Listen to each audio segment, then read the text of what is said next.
It really is a great pleasure to be back here at RIDE, which is one of my favourite conferences, as it challenges us to think about what we've done, how we got here, what we're doing now, and what our next steps are, and what our next dilemmas are and challenges, what they might be, what they should be, so that we can continually move forward and improve our practice. And as my contribution to this year's conference, I'm focusing on the internationalization of higher education, or international higher education itself, and transnational education. And what I want to start by saying is that the significant point about the internationalization of higher education is that this is not a new phenomenon. I want us to think about that briefly, because to understand where the story began, the past as in my title, to explore how it looks now, the present, and to begin to think about how it will and indeed should look going forward into the future. But most importantly, as I go through my presentation, I want us to think about the people involved. And there are lots of us, them, us, all of us together. And we heard some of that this morning already. So, the internationalization of higher education, from travellers to transnational education. It's important to remember in this story of transnational education that the internationalization of higher education didn't begin in my lifetime, lengthy though that now is. There have always been travelling scholars. Often they travelled for reasons connected with their religious studies, of whatever religion they were. Often they were linked to trade routes and merchant systems. But it's absolutely irrefutable that people have always travelled for knowledge and for study. I suggest that they were usually the wealthy, almost always men, but with that proviso, people have travelled over time to other lands to learn about each other and each other's systems of knowledge and thought. It might now be your thought that international higher education has then always only been something which concerned travelling students who went to another country to study, and that TNE, transnational education, was something which only started in the last 30 years. But I shall show you that this is also not the case. This institution, the University of London, was providing a form of TNE from the mid-19th century, University of London degree systems, but more of those later. So what were the key milestones? I shall focus here on the way internationalization of higher education developed in the UK in the early 20th century. In 2008, Natalia Jones and I were asked to produce a 40th anniversary publication for the UK Council for International Students' Advice, UKISA, and we created a publication called Mobility Matters. This charted the rise and maturation of international higher education over the 40 years of UKISA's lifetime at that point, from the 1960s period, which was a time of limited oversight and almost no controls, of technical assistance programs and UK scholarships. Then, in the 1970s, we saw the start of the climb of higher fees for international students, alongside new immigration policies. And those of us already in higher education, because some of us here were, even then, we spoke about special programs for mobility, for exchanges, for international student or faculty mobility, alongside curriculum areas such as multicultural education, peace education, and Hans de Witt talks about this, international studies or area studies. Then we get to the 1980s, which saw the government of Margaret Thatcher in the UK taking the cap off fees for international students, introducing what were called full cost overseas fees.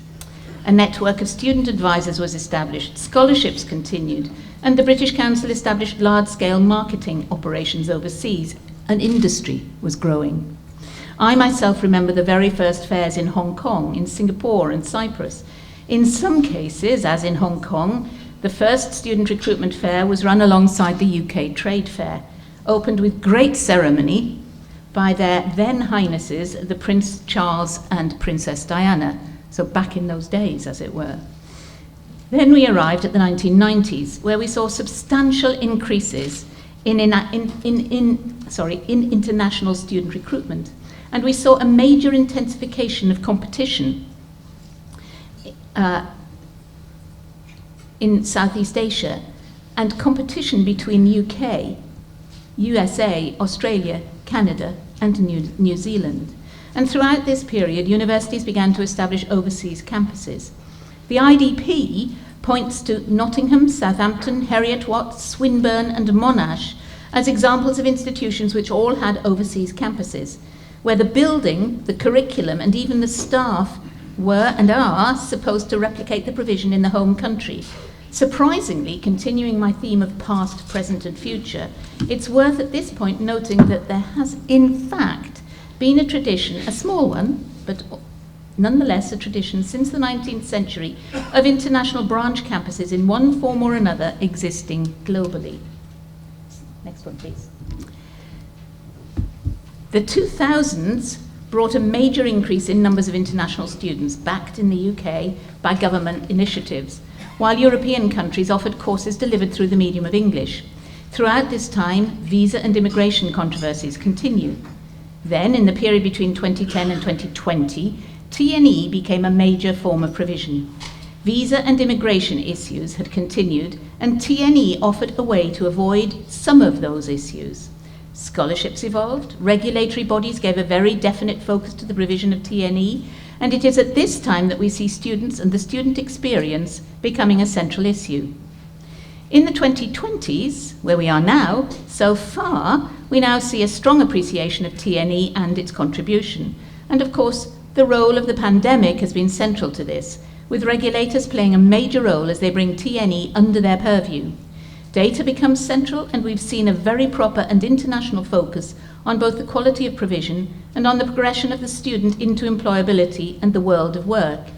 It has been suggested that this is part of an evolution of higher education, and that this is something we may wish to debate. But whatever it is, the focus on the student must be a very proper and welcome shift, where universities recognise that their mission must put the student at the forefront. And when working overseas, there must be a consideration of their relationship to the local provision and the role they play in, one suggests, capacity building, not merely marketing a commodity. And then we come to policy considerations. As the world of internationalising higher education matured, policy considerations became of paramount importance. The fees cap in the UK was lifted from overseas students in the 1980s. The marketisation of higher education in the UK in the period between 2010 and 2020 led to enormous fee differentials between universities and between courses, as well as between home and international students. And for overseas press, this is a worrying development where the student is believed to be being charged exorbitant rates to travel to study overseas. TNE has offered a viable alternative, with the fees being pegged much closer to local fees and making access to international higher education much more financially viable for students who are typically studying in countries affected by currency crises, cost of living challenges, and so on. Scholarships at the time, throughout this time, continue to be of major importance.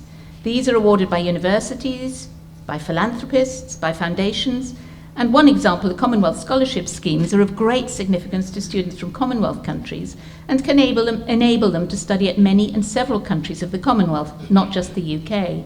However, nothing is forever. And very recently, we are seeing the curtailing of scholarship schemes in some contexts. So at the time of my writing this, the US State Department had, in the last few days of my writing, paused its provision of study abroad grant funding. At that point, others might have heard more recently, I've been abroad in the last week, at that point it was not clear what this might mean, whether both the US students studying abroad might be affected as well as international students receiving grants to study in the USA. I'm not seeing people shaking their heads or nodding, so I think we don't know at this point. And at the time of writing, this wasn't clear. One must ask whether this is the tip of the iceberg, whether the curtailment might spread to other countries and to other scholarship schemes. Visa and immigration policies continue to perplex and confound students, universities, and the population. The big issue in the UK has been whether it's right to count students in immigration figures. Huge debate. Or right to leave them out. From this, governments with neuroses about immigration levels have added other refinements which inhibit applications, like the fairly recent UK restrictions not on students themselves, but on their dependents. Again, this has become a major discussion indeed, a major dispute point. A major driver in some countries is the recognition that it is still important to facilitate capacity building to accompany the contribution that TNE can make. Regulatory bodies in country were concerned to have oversight of and recognition formally for the degree qualifications their students achieved. This has become of ever greater importance as TNE has increased its presence globally. In some countries, TNE is not recognised at all. In some countries, some forms of TNE are accepted, while others are not. And in the UK itself, our regulatory body, the Office for Student, requires universities to measure student performance as in continuation, completion and progression into degree-level employment, but doesn't yet require universities to measure the performance of their students studying out of country through a TNE model by those same metrics yet. Watch this space. In this world of increasing internationalisation, the British Council and bodies overseas like IDP have played a major role. I have already spoken of the recruitment fairs which have been held regularly around the world and where many of us cut our international teeth.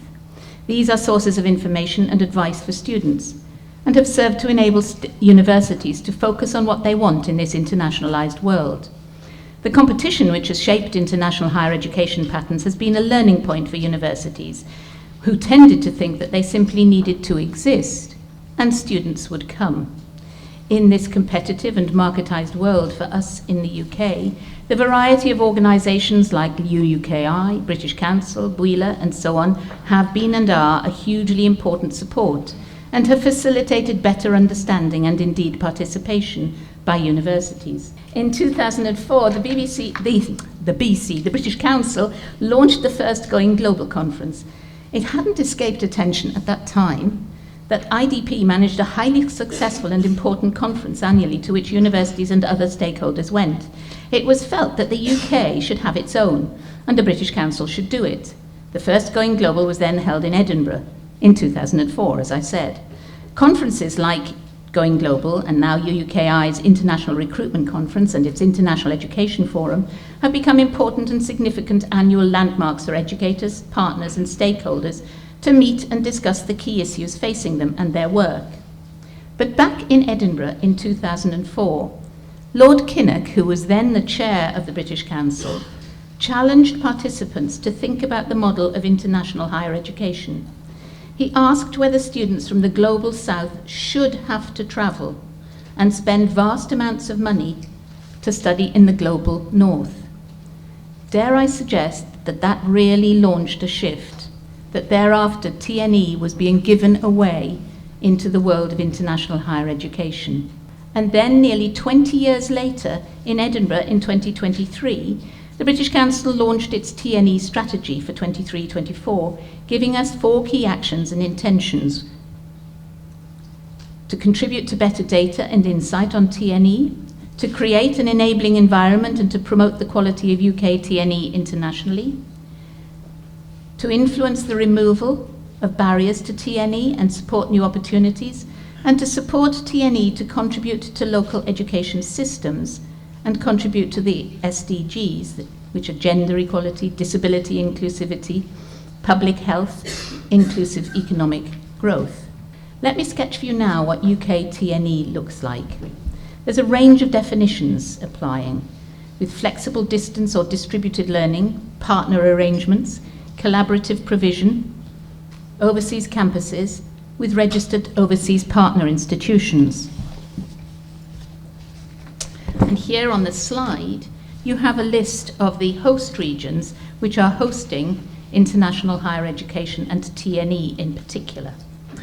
We offer higher education and TVET, Technical and Vocational Education Initiative.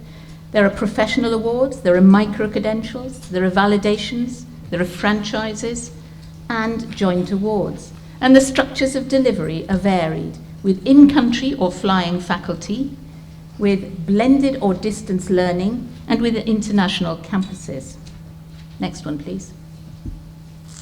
And there you have them.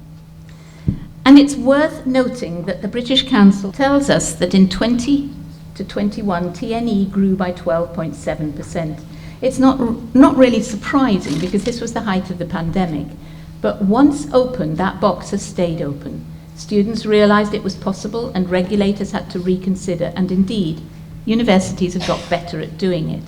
So what are the future scenarios? What do we see on the horizon for the future? And here you've got a list. The British Council strategy, point out that there are several new possibilities going forward.